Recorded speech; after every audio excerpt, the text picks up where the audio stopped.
ટંકારા જે comfort hotel જુગાર જે કેસ છે એના જે મુખ્ય આરોપી પીઆઈ વાય.કે. ગોહિલ જે છે એમને સ્ટેટ મોનિટરિંગ સેલ એટલે કે એસએમસીની ટીમે ખાનગી બાતમીના આધારે જે છે એ કચ્છમાં આદિપુર ખાતે તેમની ધરપકડ કરવામાં આવેલી છે।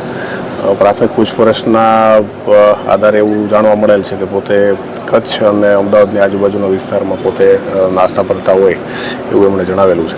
આ સિવાય એમને કોર્ટમાં આજરોજ રજૂ કરવામાં આવેલા છે અને નામદાર કોર્ટ પાસેથી એમના 10 દિવસના રિમાન્ડની માંગણી કરવામાં આવેલી હતી, જેના આધારે સોમવાર સુધીના જે રિમાન્ડ છે એ કોર્ટે આપેલા છે। સોમવારે આરોપીને જે છે એ કોર્ટમાં રજૂ કરવામાં આવશે।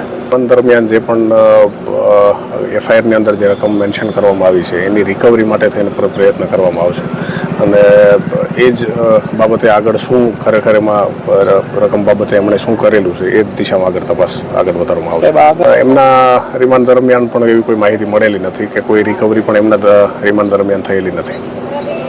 એ જે છે એ બીએનએસએસ કલમ 72 અને બીએનએસએસ કલમ 84 મુજબની જે છે બે કાર્યવાહી કરવામાં આવેલી હતી।